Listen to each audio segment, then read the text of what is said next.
Hi. Hello. I'm good. Thank you for the bio break. I needed it. I was wrapped up today. I was wrapped up. That panel was amazing. Amazing. I'm gonna use some of my older Reformed Black Protestant churches is gonna say I got fed, and I was definitely at church today. So thank you, particularly what Lubna shared with me, stripped down of all its pretense. Yeah, I've been humbled since October 7th, particularly being in community with folks. It's something. It's Yeah, something. Thank you. Thank you, panelists. yeah, that was really incredible. I just want to welcome all the panelists. If they want to jump on the screen with Tiffany and that would be really great. We have structured and unstructured section of this panel, Letters for Palestine, and I guess one of the things that we can share, in addition to some poetry, we're thinking a lot about June Jordan's poetry for Palestine. Maybe we could share a little bit about how this event came to be, because I think that becomes such an important marker of like transparency in our community about how do we build to get to these moments? How do we, and I think some of the questions that we got in the chat were like, how do you move forward in the midst of so much, right? So much horror, so much trauma, despair. Um, and so I don't know, do you want to share a little bit about how we came to this? Yeah, one, it's through knowing you, number one, and wanting to be in community with you and know you better, and inviting you to be a part of the Black and Indigenous Feminist Futures Institute's collective, right? And that is, to be completely transparent, a Mellon-funded project. Mellon actually solicits proposals. You don't just apply, so that is also a closed settler colonial kind of formation that we're also using for other kinds of work. So some of those networks made this possible for sure. And using some of those tools, I'm thinking of Audrey Lord, who's up here, right? Breaking some of the tools. So our networks and then doing um, work with you, having you conceive of this vision, and then being able to meet Iman, who is an amazing pedagogue and teacher, I think stand-up comedian too, who Yeah, actually, yeah, did a training for some colleagues who are part of my chapter of Faculty for Justice for Palestine to help us teach Palestinian liberation, right? To teach about resistance struggles at this particular phase of Palestinian resistance in our classrooms and how to build community with not just faculty, but students who are committed to this. I know next week we have some students on campus who are incredible, fierce organizers who are doing Palestinian Liberation Week along with other campuses. And so to really build community and do the very work that folks on the last panel were talking about, right? So yeah, it's our origins to trying to create these formations to think about diaspora, right? And solidarities in our own work and thinking about how we use philanthropic dollars. So that's real and that happens. Yeah. for sure. I mean, for me, it's really incredible to be able to work with you. And I think this kind of move of working as two people who are like, just to be transparent, are in these institutions, but don't come from these institutions generationally. I Thank think our struggle is to find a way to do things differently, to do things that are much more committed to our communities ethically and politically. And I think that becomes important.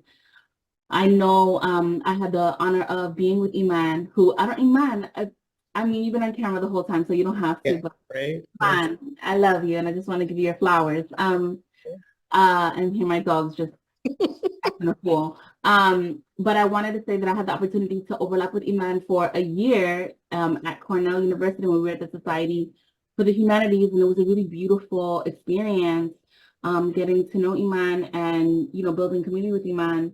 And when, we, while we were there together for the year, we talked about a lot of things and shared a lot of things.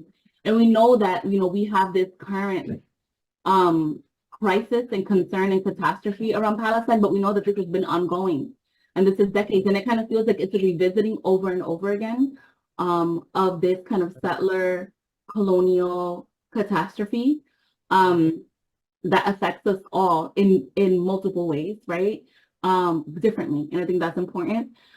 So in after October 7th, I know that and I think this is like a moment to be really transparent about the place of CENTRO and my new role there, coming in as director, the first woman to be permanent director of CENTRO, first Black woman there, from the diaspora, all of that becomes really important. But like thinking, what is CENTRO's role here? What do we do? What do we say?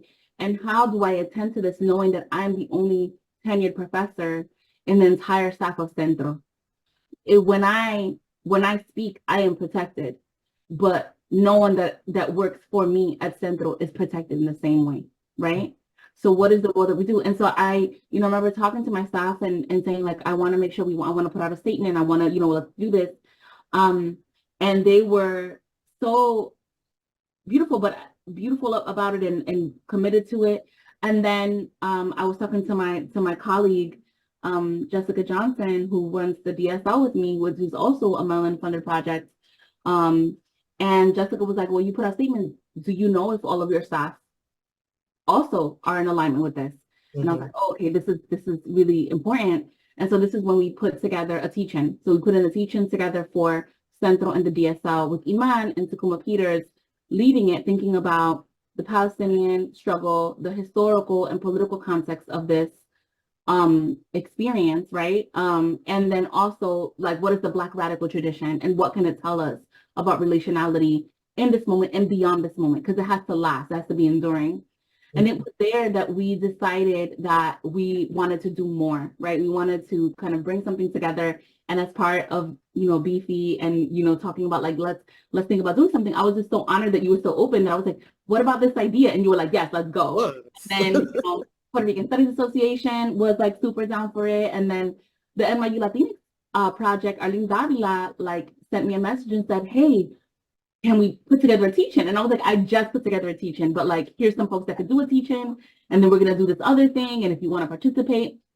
So that first kind of meeting was really exciting because all of these different folks, and Iman coming in from the Palestinian Feminist Collective and saying like, yes, we can do this, and this is how, for me, was really critical to think about what are some of the ways that we can do this, where we put ourselves on the line, but also use ourselves to help protect others who might not have, right? Like the capability, or our actions can detrimentally impact others. How do we deal? And that has been really like incredibly difficult for me as a person politically and as a leader. Like this is like a new moment, right? But when we were talking about what to name this event, and we were like, I remember one of the intersectional whatever, blah blah blah. But it was like no one, and we started to think about, the poetry of Audre Lorde, right? What does it mean for us to be at the edge of each other's battle, right? Like, what does it mean for us to be able to share in a place the kind of overlapping histories of our dispossession, of enslavement, of genocide, historical and ongoing, and to say like, I see you, right? And like, as Cristina Olivares says, like, love is the enduring, right? And so when I'm thinking about Audre Lorde's poetry, which I posted a few times here in the chat at the beginning, like one part of it, she says, we have chosen each other and the edge of each other's battle. The war is the same. If we lose, someday women's blood will congeal upon a dead planet. If we win, there is no telling. We seek beyond history for a new and more possible meeting, right? And for me, that really encapsulates so much about like the impetus for this. And I don't think that we knew what could happen, right? What would happen in this event. But what we do see is something really incredible in the two panels that we just had, with all of these folks coming together to meet and to conceive of what it means to speak to each other across that shared difference of experience, No, absolutely. And Casey, who is in Honolulu right now, and also Sonia, who's on her way, I think, to Baltimore, couldn't be here today, but they're my co-directors from Beefy. And we're like, oh no, this is us. And this is the time we're supposed to meet. And this is the struggle we're supposed to be engaged in. And it just really deepened our resolve that the work that we wanted to do as Black and Indigenous feminists to challenge what the settler state the settlement of the University of Virginia that we're on, which is still a plantation and has all of its plantation artifice up, right?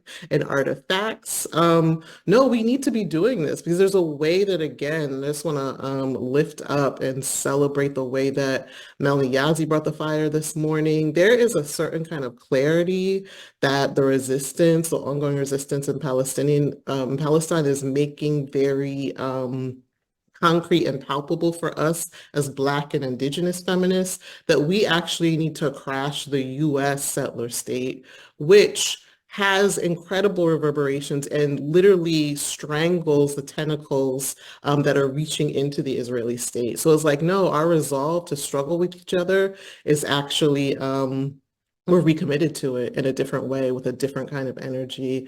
And I do want to say that coming into this university around the time of October 12th has changed the way I relate to people. I mean, just thinking about Lubna, I'm not looking for the scarcity and the conflict and the tension. Like, I don't have time for it. I don't have the energy for it. I'm trying to really ride the wheels off of these institutional resources and go for broke and go for broke. People's lives are on the line, right? And so even I feel you about at one point feeling protected, Yomaira, certainly with tenure, but also that protection is tenuous, right? We don't always have it, right? And so, I'm sure that you've been snitched on to the administration about the content in your courses. That has been something that has happened for me, and I don't know what our administration is going to do, right? I know the work that I have been doing. I know the work that I've committed myself to, and I'm going to continue to do the work, right? Particularly when you're someone who has been doing this work, why stop? Why stop? Why stop? So no, thank you for the invitation. And of course we're going to show up and we're excited to see where this is going to lead. Yeah. And it was so also have to give a shout out to my incredible students in transnational feminisms, 3125, who also developed their own playlist inspired by the Spotify channel of this particular event and the Palestine Feminist Collective Spotify channel. So I really appreciate y'all for that. And it has been a pleasure to teach them this particular semester, the ways that they are growing interpersonally. I have folks who are part of Students for Justice in Palestine, folks who are going home, Jewish students who are talking to their parents. Like, people are stretching and changing in ways that are profound, that are absolutely profound. And we get to experience that in real time. So yeah, this is an incredible moment. And let's continue to think about what we can do together. I would love to continue to collaborate. And students, you got to actually hear from Melanie Yazzie, whose collective work is a part of the Red Nation. Communism is the Horizon, Queer Indigenous Feminism is the Way. Yes, Melanie Yazzie was on here. You did see her, as well as Iman Ghanem and members of the Palestinian Feminist Collective, whose Palestine is a Feminist Issue we read and talked about this week. So I'm full. This has been fantastic. Thank you again. Yeah, I mean, when Iman came to do the teach-in with Takuma, we talked about what are the possibilities of doing of action, right? In addition to the action that we know, when we go to the streets, we're writing letters, we're doing, right? Like, we're writing to our representatives or whatever it is that we're doing, right? We're sending aid, we're doing all these things. And one of the things that Iman had suggested, and the reason why this panel is called Letters for Palestine, is because Iman said, maybe there is a possibility for folks to write letters. Maybe folks want to, folks in Palestine are reading. They might want to hear your messages of solidarity, maybe your experiences, right? There was a moment in the teaching kind of similar to this where it was just a time for people to share and to think through both their political commitments, but also to learn and unlearn the things that they have been told about each other, right? And it was really powerful. There was like a lot of tears. And I think that was really important. I remember, and I don't know how many of folks here that are attending, have, parents who are engaging this, or grandparents or family members that are engaging this in radically different ways, right? And how do we step into our families? How do we step into our communities? How do we attend to this and to the disinformation and misinformation that people have been getting? For me, very early on in October, I remember like going to visit my mother, and her husband were watching the news, and I talked about this with folks. They were watching the news, and Spanish language news was super conservative, right? And seeing a particular kind of, U.S. filtered version of what's happening in Palestine. And I had to sit with both of them and kind of translate back and forth and give them like a crash course history on what's going on. And I remember my mother's husband saying like, after regurgitating to me what he had seen on the news, being like, well, of course they're tired of living like this. Of course they're gonna fight for their freedom. And all it took was like a 10-15 minute conversation to kind of be like, wait, follow me, come with me.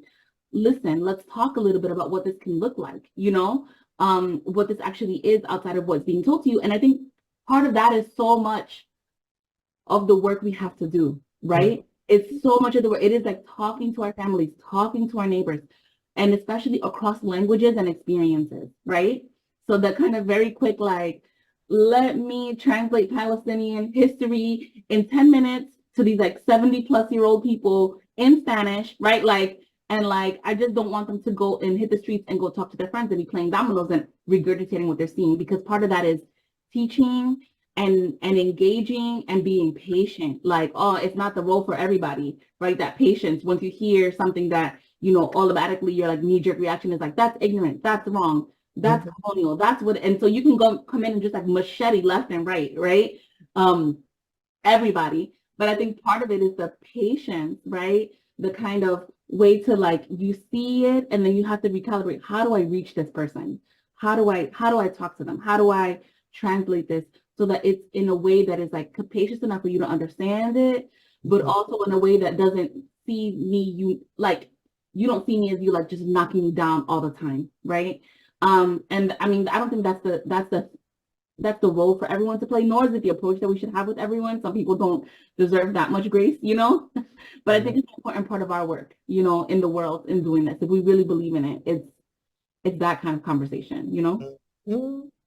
Yeah, I'm trying to remember who, it might have been Melanie Yazzie again, who was saying liberalism makes things complicated, right? Liberalism does a lot of acrobatics, black flips, splits, right? To make you think this is a more complex issue than it is. And then what I found out also talking to my kin and my family and my parent, right, is people who have actually experienced colonialism know what that feels like materially in the body, right? Know how that structures a household, makes you go without, kind of get it right now. So I'm also amazed, like many of the panelists for the first session this morning were like, oh no, like the ways people have been able to organize and respond to this, like within a 5-month period, is unlike anything we've ever seen. And I'm noticing that with my own kin, there's a recognition, right? And also, no, we're seeing this real time, live all the time, right? Particularly on people's IGs. People are recording a genocide they're experiencing, right? And folks, you can't ignore that, right? So that's also a way that we can energize movement work for sure, for sure. Yeah. And I think so many folks want to lean into the like, it's complicated, it's this, and as in our first panel, it was made really clear, it's actually not complicated. All you need to do is like peer into it 1 second. It's not complicated at all, right? Part of that is being able to bear witness, right? And then the other thing that I'm thinking is that sometimes this work can feel solitary. Part of the work is talking about it and being able to share, because you can your mind starts to play tricks on you, right? You just start to be like, is this really happening? This can't be happening. Like, right, how do I how do you stay sharp? How do you stay attuned? How do you stay, your ability to stay adept, and to kind of continue to work in it when it becomes so overpowering? I remember going to the Black Studies Collaboratory Black Futures retreat, and there was a whole section of it that got completely we shifted gears, right? Because it was happening, it was right in October, right? Early, like late October, early November. And all we could talk about in this retreat, like the agenda had to be scratched, and it was about Palestine and about what our role is. And so there was an altar and there was a circle, and there was a lot of children there, and there was a lot of caretakers, there was radical caretakers in Oakland that were there with the children, and the children did like a march at the place that we were staying in, and the kids like were in activities, and they started like doing their protest at the kind of hotel, at the same time that all the parents and all the adults were like sitting and having like an organizing meeting.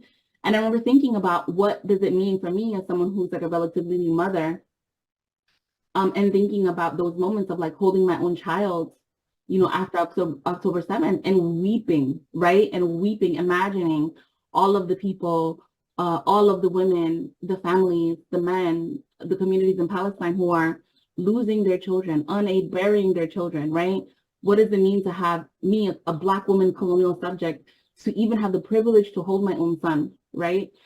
In this moment, it just is like, it expands the mind into these places where it becomes so disorienting, right? And part of the colonial project is a disorientation. It makes you have, like Ngugi wa Thiong'o talks about, like a lack of belief that you have the right to struggle, right? And that your struggle is worthy. And that then you start to kind of just like, it's just all of this, it's really a mind fuck, right? This kind of ongoing nonstop violence. But then there is that beauty of the nonstop ongoing resistance to it, right? Like it just doesn't stop. And so part of that is like tapping in to that, so that you don't lose track, right? So that you don't begin to believe that there is no other possibility. And part of that is also leaning into our like foremothers, right? And their actions and their political commitments, because they showed us a path and they showed us a way to think about this work. And so that we don't have to feel like, even though we have new technologies, right? So we can like record things, we can see them, we can make them available and visible. The actual fundamental strategy of bearing witness to one another and being in solidarity with one another through action, right? Is something that we have already seen as a pattern that was made for us. And so leaning into that helps us out, Yeah, no, absolutely. I was just reflecting on just the folks that I have been assigning as a teacher, right? Like way back when I first started teaching, like I always started my Black feminist thought course off with June Jordan's Intifada, right? We just out the box started with that, just to think about the scope of Black feminist struggle, right? And the Black feminist political imagination. Interestingly enough, I have this playlist that I'm going to share with you all. I'm going to copy what it was 12 students compiled 3 songs, and they gave a rationale for why they suggested the songs to add to the playlist. Solange's big sister did make it. I don't really see it for her. We're going to have to talk about that in class next week. But I mean, as much as we're seeing a particular kind of unified front, there are conversations we have to go back and have in some of our feminist camps and realize we're not all the same kind of feminists, right? And so rubber hits the road in some interesting places, right? Around that. But also just like thinking with Lubna, like my level of compassion and patience with myself and with other people is different. It's different. There's a way that I can hold space more, and that is directly due to struggling with people and building community with people, right? And the places it takes you, the trust it builds, the way you got to hold people when other people are taking risks that you won't, when you're taking risks that other people won't, that this is a profound moment for us, right? And we need to dig in and go harder, right? There's something, I'm not saying that I am reckless or without fear. I'm someone who, quite honestly, to be transparent, I don't have kids. I do have elders in my life that I have to take care of. I have a partner who does the same gig that I do. But if we do lose this job, and I do, we'll figure out something else. We'll figure out something else, right? And that's a particular clarity I have also from being in community with folks, right, who are taking risks at the same time, right? Also something that, you know, my students taught me this week because I was struggling with sometimes we discuss this about transnational feminisms when there's a tension to over there, the metropole or a particular kind of colony, when U.S. feminisms do the transnational, we always displace the violence. There's something about the relationship between the U.S. and Israel that we always have to come back home. It's here, right? It's here. This is where empire and the Israeli settler colonial state gets its formation, right? It's here, it's Europe, it's Great Britain. So we have to struggle to crash things here. And my students were very, very clear about this. We have to struggle for indigenous sovereignty right here on Turtle Island. Like there's no way around it, and there's no looking past it at this particular moment, right? It's impossible to do that because you can set your eyes squarely on the US, right? All the weapons they're shipping, all the dollars they're shipping, and the way that they're funding this genocide and apartheid, right? Absolutely free Hawaii too. We're just reading Kiki Hobart's Cooling the Tropics in Transnational Feminisms. Absolutely, right? And so folks, the youth are getting it. The youth are getting it. And so that's something that really, really strengthens me and inspires me. And they also, I guess, have a certain grace for Solange's sister too that I just don't have. Maybe they're working on talking to her, but I got beef with her on the list, but yeah, we'll talk. You got beef with her, and like, it's on your list for today or what? No. It made the playlist for a couple Oh, of it made the people. I was like, playlist. I don't Okay, for the understand. playlist. We're gonna have to talk about that in Ooh, class. I was gonna be like, Tiffany, tell me what's on your heart because I don't know where it came from, but it came from the playlist. Okay, got you. Mm-hmm. Yeah, That's no, why. I understand. But I'm thinking about what is it? There's all of these. How do I say this? You know how sometimes when you're with like-minded folks, you're like, yes, we are like on this. We believe this. We know this. We're working on this. And then you encounter other folks and you're like, excuse me, what? Right? In multiple directions, what? Right? So one, it's like people who are diametrically opposed to your politics and you're like, whoa, excuse me, that's bananas, right? And then you encounter people who are like, I remember encountering, I was in a car service and there was a Palestinian driver. And it was like, I immediately was like, I feel safe. Like I feel really safe. But we were talking, I was in California, he was dropping me off. And he was saying like, we were there for Black Lives Matter, where like no one is speaking for us. Where are they here? And I was like, wait, what? Like you believe that you really believe that, or that's how you feel, you know? And he was like, yeah, that's how I feel. Like I feel like no one is speaking up for Palestine. And I was like, yo, I just came from a gathering of like 300 like Black folk. And that's all we talked about for like 4 days, right?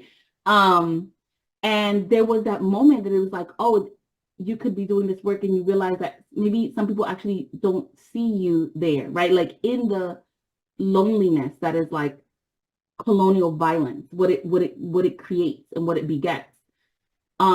There's also these ways in which our own forms of solidarity and our own forms of witnessing actually don't reach everyone, right? So that it could be that we might really deeply believe in what we're doing and how we're feeling, but that might not be seen by everyone. And then it might be seen by people who see it as a threat and as dangerous, which it is, right?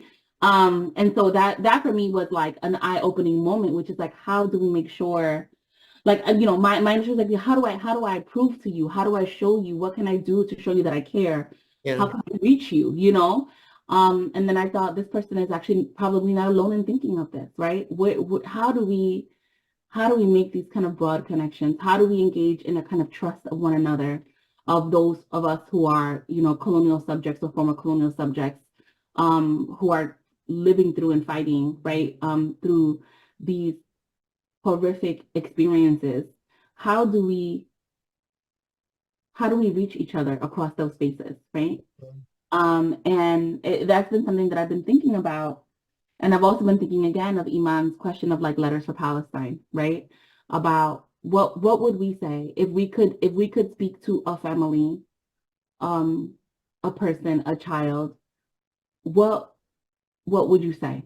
What would you Mhm. write to them? And I actually would love to invite, the attendees that are here, if they want to write like a short note in the chat, something that we can like pull from, maybe even get translated, and share with folks in Palestine. What would you share?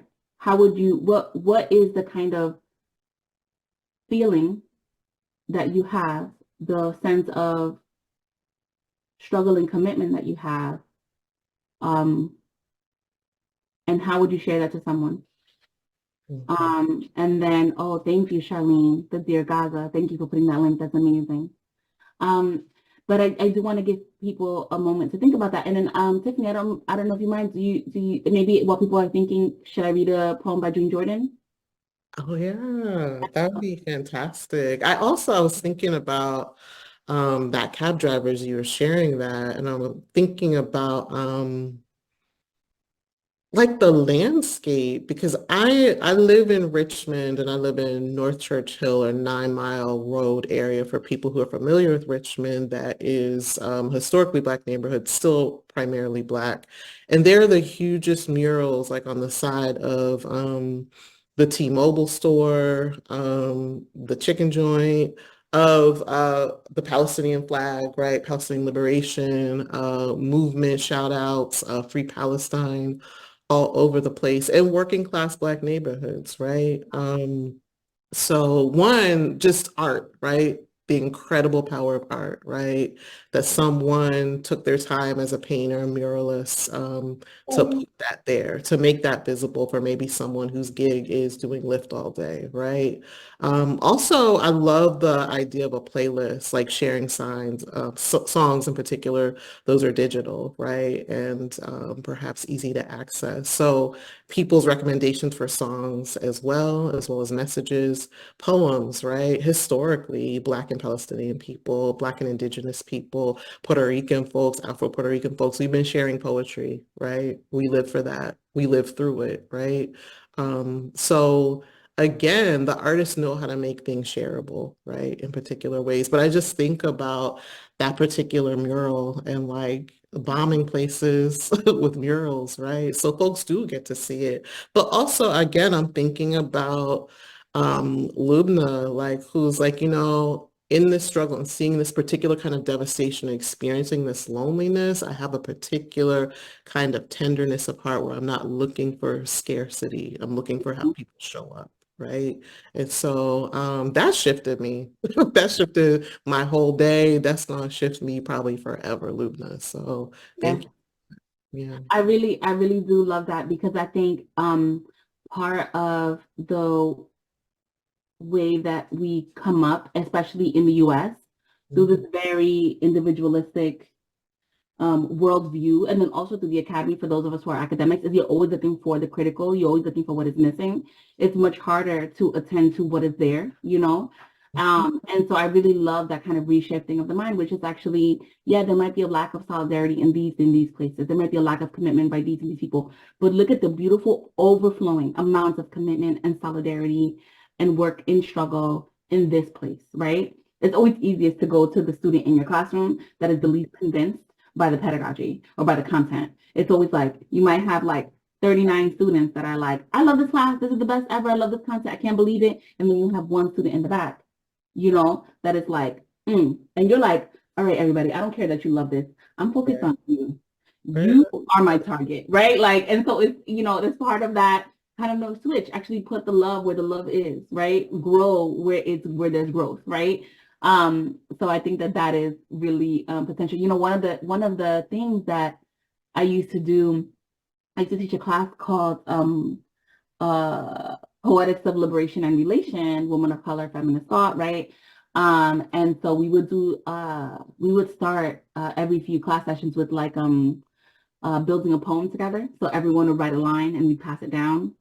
across, right? And then we read it together. And it was really beautiful to figure out where we were going, right, with this, and where was the feeling in the moment with these sets of readings. That is also something that I'll be very open to do if anybody wants to be like a real hippie with me. You know what I'm saying? Like today, I'm in it.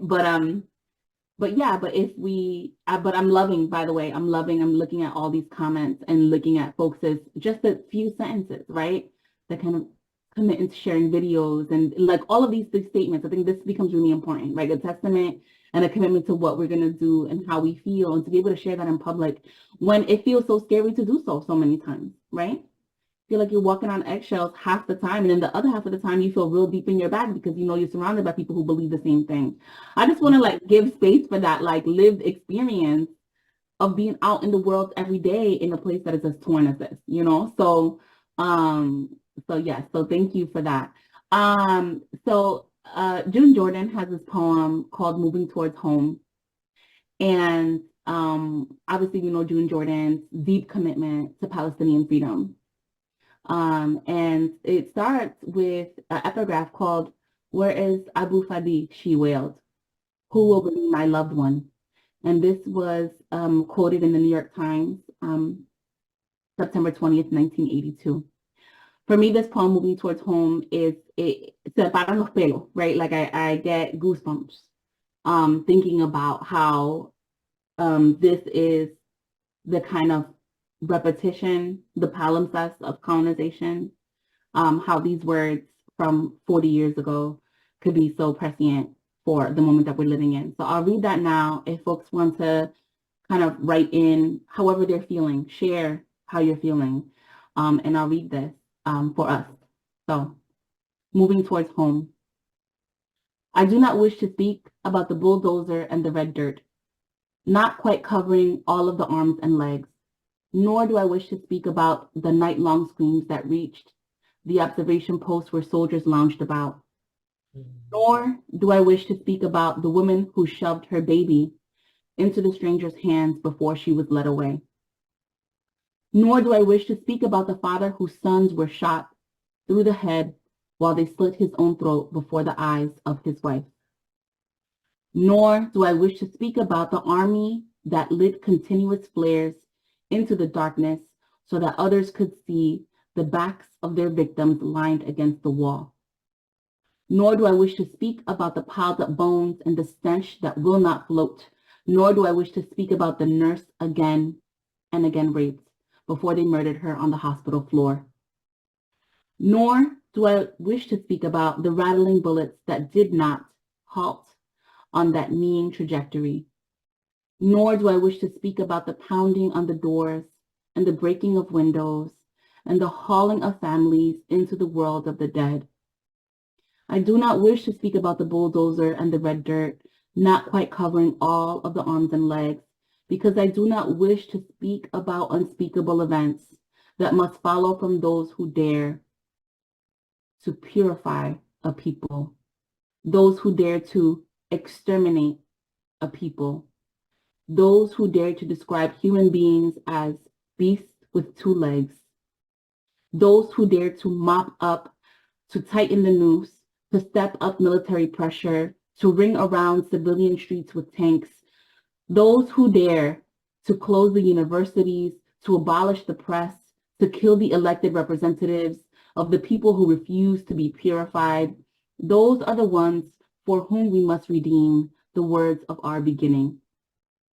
Because I need to speak about home, I need to speak about living room, where the land is not bullied and beaten into a tombstone. I need to speak about living room, where the talk will take place in my language. I need to speak about living room, where my children will grow without horror. I need to speak about living room, where the men of my family between the ages of 6 and 65 are not marched into a roundup that leads to the grave. I need to talk about living room, where I can sit without grief, without wailing aloud for my loved ones, where I must not ask, where is Abu Fadi? Because he will be there beside me. I need to talk about living room because I need to talk about home. I was born a Black woman And now I am become a Palestinian. Against the relentless laughter of evil, there is less and less living room. And where are my loved ones? It is time to make our way home.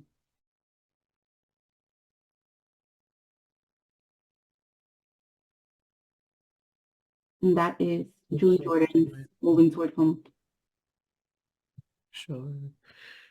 Were you making time to read and reflect on what people wanted to deposit or leave in the chat?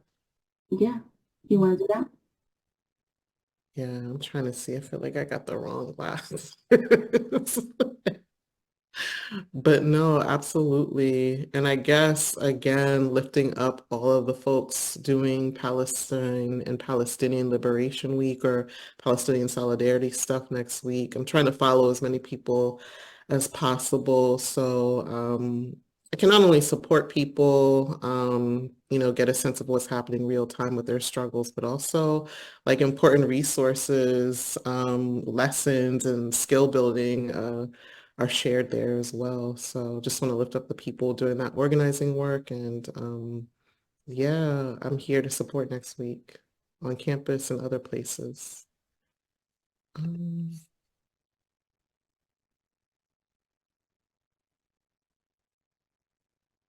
so sorry. Yomaira, can you help me out with the reading part? I can. I'm going to start with the bottom. On a little. So Sarah Bruno put, we are each other's business, are each other's magnitude and bombs, from Paul Robeson by Gwendolyn Brooks. And then there's someone here that's written, every minute, this is Savannah, every minute of every day my heart breaks open into fire for Gaza. I have such a rage against the white supremacy machine that seeks to suffocate Palestinian dignity. My mama taught me that a free Palestine and a free Puerto Rico were already destined and done, and I take that as my work to do. Christian writes, the Palestinian liberation struggle is so personal to me as a Puerto Rican. The cry for freedom in Palestine is the same cry for freedom in Puerto Rico. Since the outbreak of the invasion in Gaza, I have learned tremendously about the history of the Palestinian people. I've marched, I've fasted, I've learned to cook Palestinian soups. I've stopped using Amazon. I've closed my Citibank account. At my church, we opened a monthly community dinners around prayers for Gaza and the West Bank. I've lost my job as an educator for connecting the climate crisis to the global wars for resources. Palestine will liberate us all. A world without Palestine does not exist. We are all Palestinian. Long live Palestine.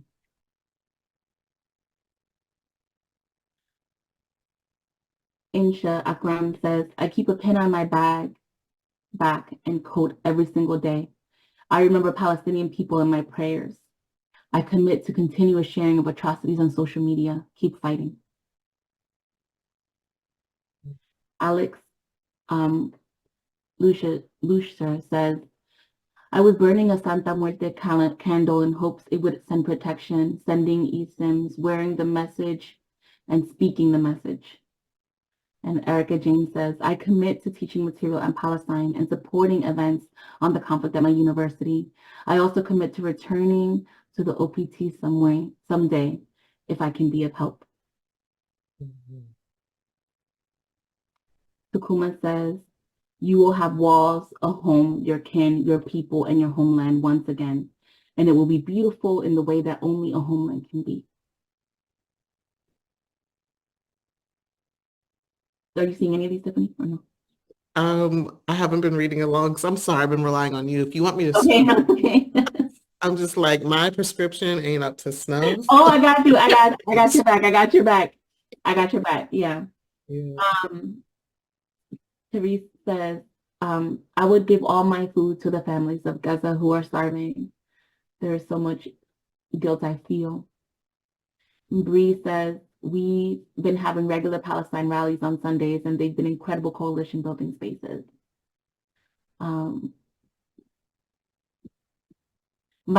Jesse Cornett says, my practice every day is to manifest for liberation for different peoples and lands. I spend 30 seconds, 1 minute and 1.30 one, colon for 30 minutes, minute and a half. Sorry, I'm losing it. Focusing on what their liberation looks like. Palestine was the catalyst for this. I'd love people to know that I believe in my heart and I see it. Palestine is free. Palestine is healing. Palestine is thriving. And then Claudia says, I wish I could share the weight of their pain, like literally feel part of their actual pain. I'm sorry for all of the time that I was ignorant on your struggle. I'm dedicating my life now to seeing Palestine free and rebuilt.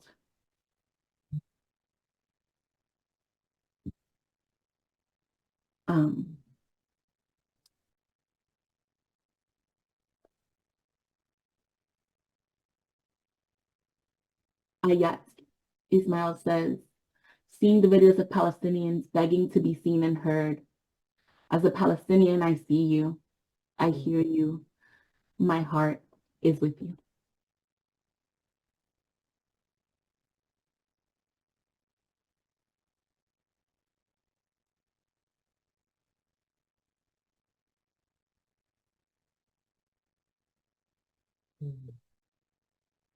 Cheryl Lee says, Palestine is our present and we will keep fighting for their and our futures.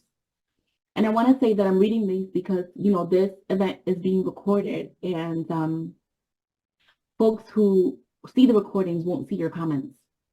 But I think that there should be a testament to the people who are here and to how you are feeling and what you are thinking in the moment. I think that's important to make space for that. Yeah. What do you think, Tiffany? I love it. Thank you. I feel you. I see your response and I feel you too.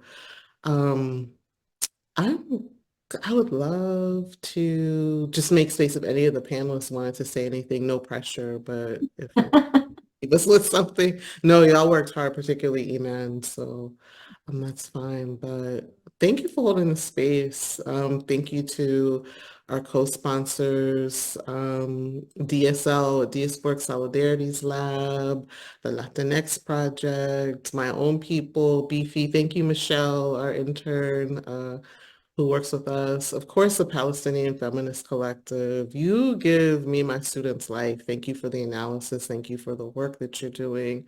Thank you for thinking about that playlist. So that was like my students' favorite thing to do this week, and they wanted to participate and contribute. So thank you for touching us through song in that way. Also, CENTRO, thank you. We look forward to working with you again. The Puerto Rican Studies Association, touch base. I'm really surprised at what kind of opportunities to engage and struggle become possible when you just get together, right? It starts with, for us, like a resolution to our faculty senate that we're discussing today that they're going to vote on, but it's also people taking individual actions to go to City Hall to push for another divest resolution, and then taking other kinds of personal risks that I'm not going to put out here, but get together and struggle with each other, and I think anticipate in advance what's going to happen. Absolutely. And I really do love thinking about like the gathering. Like there is, I remind me of like Jackie Alexander is like, when women and women who are politicized women of color come together, there is no knowing, right, how they can shift the world and shift the way that they're doing. And actually I was with Professor Jackie Alexander about 2 weeks ago in Brooklyn. She was in the country from Tobago. And she shared with me something, and I want to share it with you. I shared it with the DSL fellows a few weeks ago, but it's something that has really been tripping me out. And I think it's really useful for our panelists and for everyone that has been here today. And she said to me, your vision is too important to be compromised, right? So when we're thinking about our vision for liberation, our struggle for decolonial politics and futures and presence, right? I think that our collective vision is too important to be compromised by anything and by anyone, right? And so I think that that is really, really important. And I want to say that, you've been so graceful in like in recognizing the work of, you know, Centro Latinx Project, the Palestinian Feminist Collective, the Diaspora Solidarities Lab. But I want to say, and I want people to know that BC really did shoulder so much of the kind of financial cost of this event, if not all of it. That is like you putting that kind of that funding to work to the ends of illuminating all of these different dimensions of what Palestinian struggle and freedom is and can look like. And so like the Black and Indigenous Feminist Futures, I keep calling it an initiative, but it's an institute. But it is so important, especially when we work together, because it was already Black and Indigenous, right? And we are also, you know, Black and Indigenous, and we are also thinking about what does that look like in all of these different contexts, and then bringing those voices together, thereby fracturing, right, the kinds of silos that colonialism wants us to have. They want us to keep our struggles apart, right? So I just want to say thank you for that.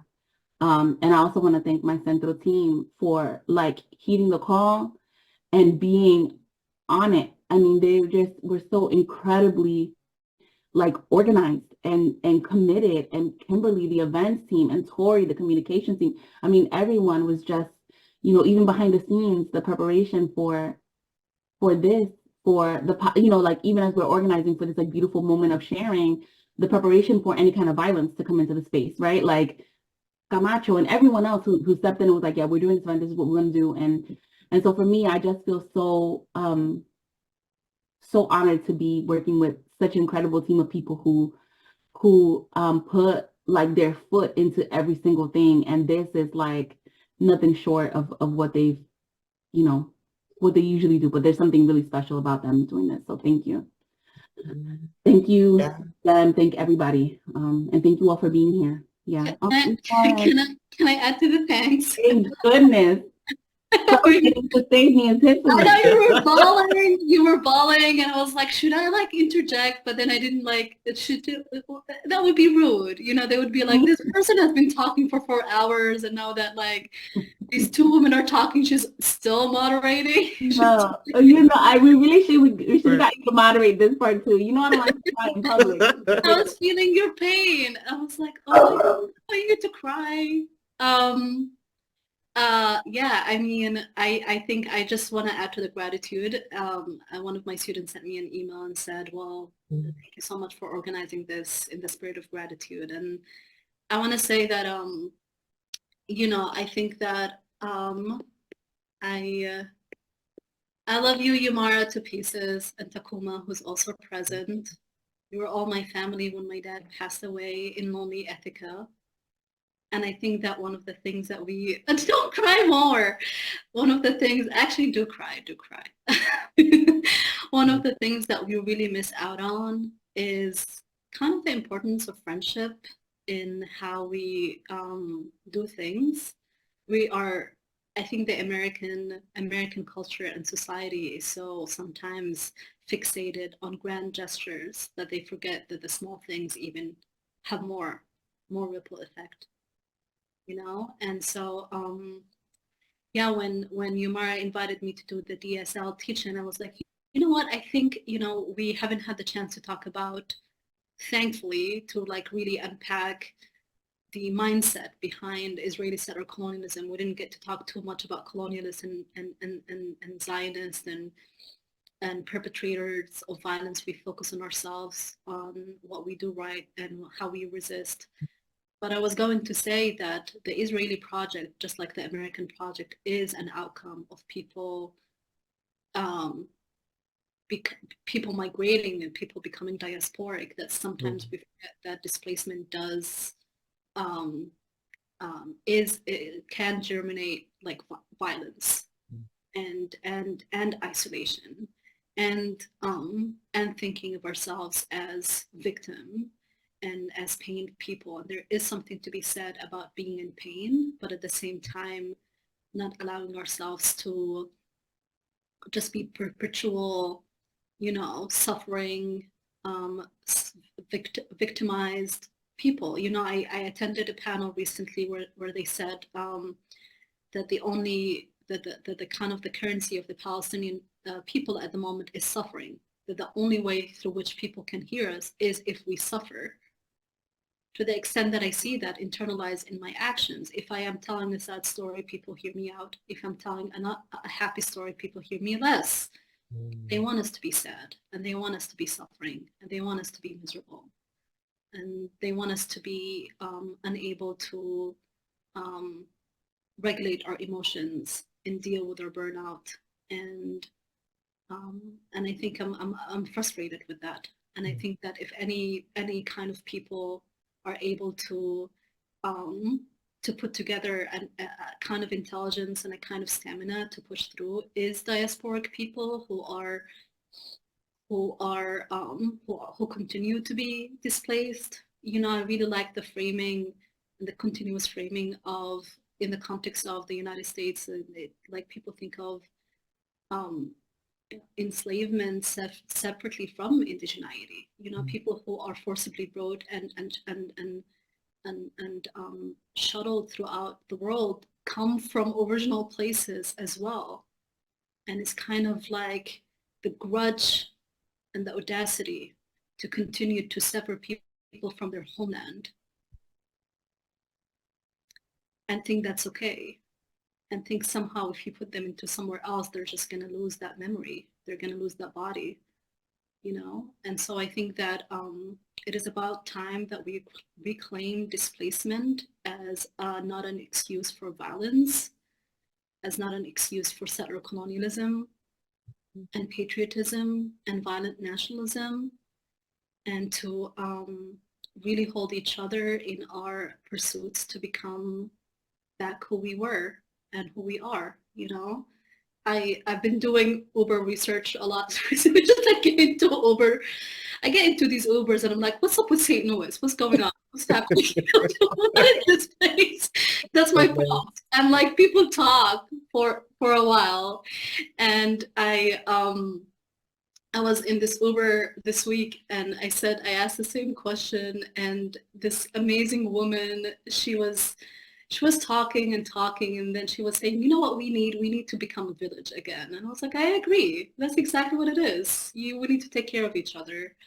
And so I will end my tangent right now and just say that please, if you have any takeaway from this, to remember to be, for us all to pursue, to be the better versions or the best versions of ourselves, and better friends and better kin, and to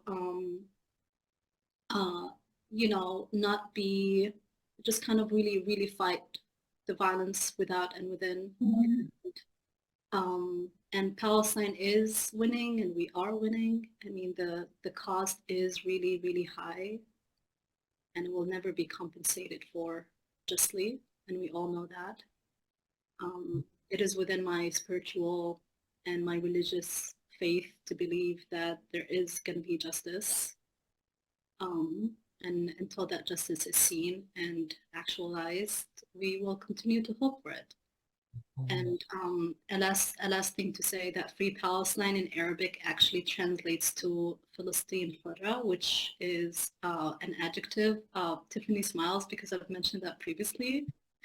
And so it's also important for us to remember that nobody grants us freedom. We grant it to ourselves. And we are free. If we are here and talking, we are. So yeah, I will stop here. Thank you for the love. Thank you. We are winning. Thank you for that. Thank you for those words weeks ago. Thank you for it now, for sure. Love you. Love you all. Thank you all for being here. You are loved.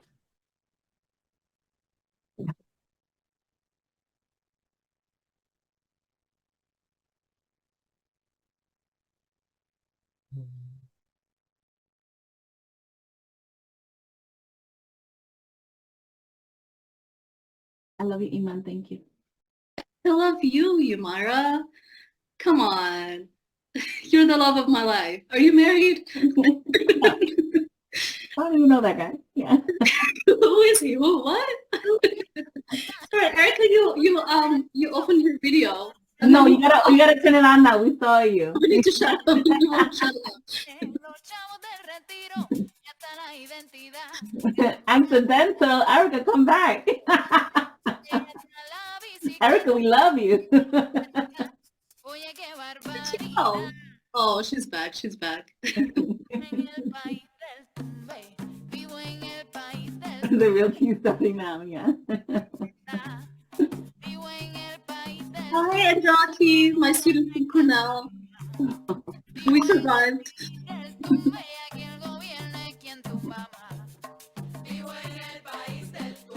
I'm gonna take my ancient dog out to the bathroom before he can do her. Bye. I'll be leaving too. Bye, everyone. Thank you all so much. That's why I'm muted. I have a little dog that's tuning up right now too. Oh, so is he? Yeah, no, my it's dog. over. Okay, look at these two right here. Hold on. Okay.